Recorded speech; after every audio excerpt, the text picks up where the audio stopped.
Привет, друзья! Это кухня наизнанку. Зеленый лук – доступный и очень полезный продукт. Его добавляют, чтобы сделать блюда вкуснее, полезнее и внешне более привлекательными. Но есть рецепты, в которых зеленый лук – основной и обязательный ингредиент. Сегодня как раз у меня 5 таких рецептов. Вкуснейший пирог, китайские блинчики, от которых все без ума, закуска к шашлыку из огурца и зеленого лука, всеми любимый салат и необычная заправка соус. И к мясным блюдам, и к салатам, и к холодным супам. Удивительно просто и вкусно. Чтобы не потерять эти рецепты, рекомендую сразу подписаться на мой канал. А я уже нарезаю лук для первого рецепта. Предварительно его, конечно, вымыла и просушила. Лука нужно примерно 350 граммов. Перекладываю нарезанный лук в миску, солю, добавляю 3 яйца и 120 граммов натертого сыра. Сыр можно любой. Готовлю и с твердым, и с плавленым, и с адыгейским. Всегда очень вкусно. Перемешиваю. Начинка готова. Тесто для этого пирога использую слоеное или слоено-дрожжевое. Конечно, лучше приготовить его заранее, но можно и готовое купить. Раскатываю, чтобы толщина была примерно 3-5 мм. Выкладываю на дно формы. Теперь подготовленную начинку.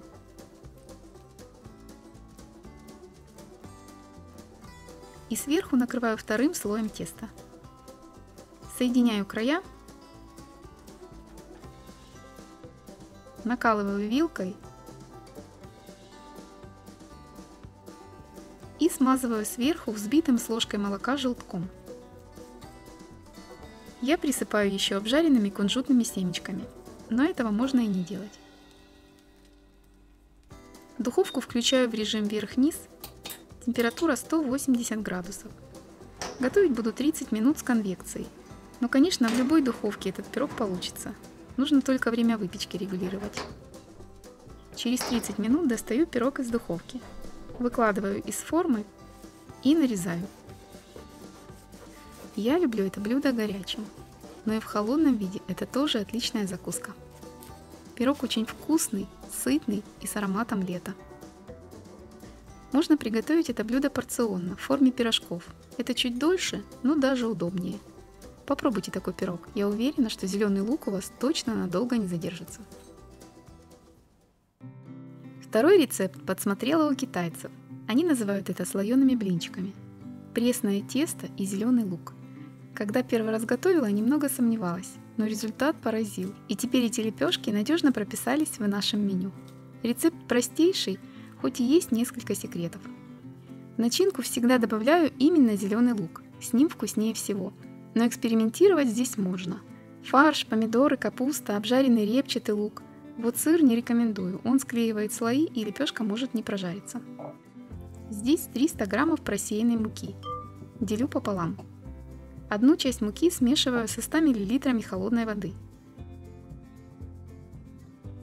Ко второй части добавляю 100 мл кипятка.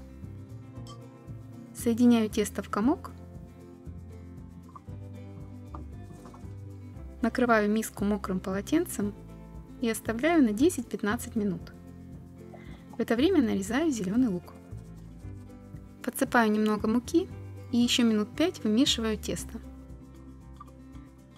Оно не должно липнуть к рукам. Делю тесто на 3 части. Посыпаю мукой. Лепешечку разминаю и очень тонко раскатываю. С одной стороны обильно смазываю растительным маслом, солю и выкладываю зеленый лук. Сворачиваю рулетом. Немного его растягиваю и сворачиваю калачиком, вот так. Край теста закрепляю, смочив его немного водой. Оставляю минут на 15. Затем раскатываю скалкой, чтобы получилась вот такая лепешечка.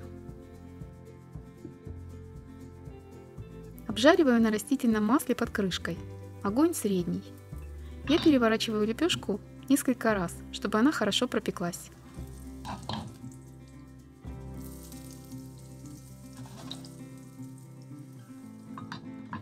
Выкладываю на бумажное полотенце, чтобы убрать лишнее масло. Слегка остывшую лепешку сдавливаю руками со всех сторон. И можно подавать. Лепешки при желании можно запечь в духовке, но это уже будут не китайские блинчики. Попробуйте именно жареные в масле. Это очень-очень вкусно. Такие лепешки можно готовить и с замороженным луком. У меня многие спрашивают, как я замораживаю зеленый лук. Я, если честно, не знаю способа проще и думаю, что так все и делают. Лук нарезаю, предварительно его, конечно, мою и просушиваю, и складываю в удобные емкости. Накрываю крышкой. Лук не солю и не придавливаю, тогда его удобнее использовать. Все, вот так и замораживаю. Но есть еще один рецепт. Это заправка соус. А еще это один из способов, как сохранить лук на зиму. Беру примерно 60-70 граммов зеленого лука и 30 грамм укропа. Вместо укропа можно взять петрушку, с ней тоже вкусно. Лук снова нарезаю. Можно не слишком мелко. И перекладываю его в чашу блендера.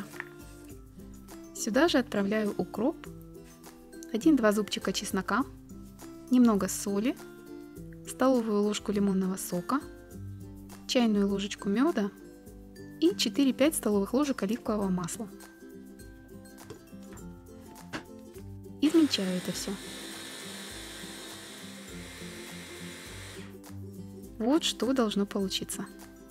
Подаю такой соус к мясным блюдам и добавляю в заправки к салатам. Храню в холодильнике примерно неделю. Такой соус можно и заморозить, но в большой емкости замораживать не очень удобно, поэтому я использую вот такие контейнеры для льда. Когда соус замерзнет, перекладываю зеленые ароматные кубики в обычный контейнер или в пакет и использую, когда нужно. Летом добавляю такие кубики в холодные супы, в окрошку в основном. А зимой использую для приготовления самых разных блюд. Очень люблю выпечку с такой добавкой. И в пирожки, и в пироги, и в оладьи, и даже в хлеб добавляю. Но это вовсе не означает, что я не использую зимой свежую зелень. Вот этот салатик, например, мы готовим круглый год. Я думаю, что каждый знает этот рецепт. Измельченные вареные яйца, зеленый лук и майонез. Все перемешиваю и подаю. Можно выложить на греночку и подать в качестве закуски. Но чаще всего подаю как обычный салат. Особенно вкусно с молодым весенним луком. Поэтому салат мы так и называем весенний. Можно добавить сюда же огурчик или немного тертого сыра. Тоже вкусно. Майонез у меня домашний. Как я его готовлю, смотрите по ссылочке в описании. Напишите, готовят ли в вашей семье такой салат. Заранее спасибо за комментарии. Мы как-то проводили эксперимент, сушили укроп в микроволновке. Я пробовала так сушить и петрушку, и мяту, и базилик, но вот с луком не экспериментировала. А вопросов было много, поэтому сейчас проверим, работает ли этот способ для лука. Высушим лук в микроволновке. Только нужно аккуратно, а то у кого-то бумага загорелась. Читала комментарии? Мы будем рядом стоять. С огнетушителем. Может, лучше в электросушилке высушим, как обычно? Нет, эксперимент так эксперимент. Ну хорошо.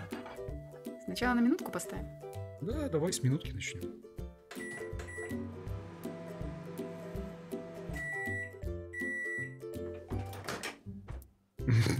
Как живой.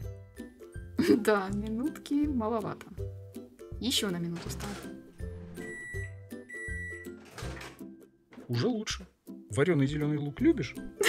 Нет, еще минута.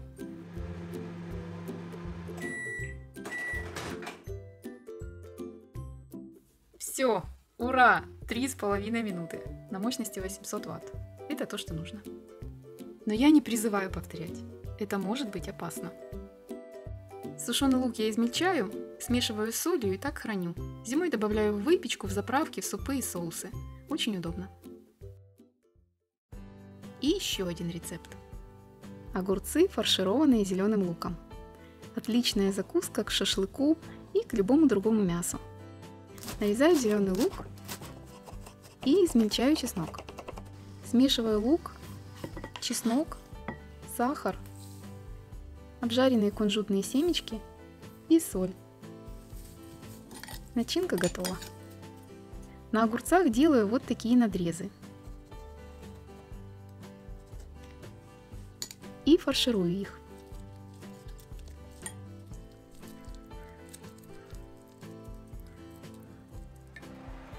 Оставляю примерно на 1 час, и можно подавать. Если беру такие огурчики на пикник, они никогда не остаются.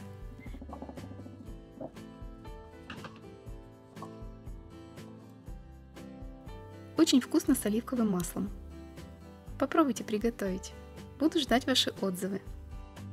Все рецепты, как всегда, смотрите в описании под видео. Подписывайтесь на мой канал, ставьте лайк этому видео и делитесь им с друзьями. Жмите на колокольчик, чтобы ничего не пропустить. Впереди еще много всего интересного.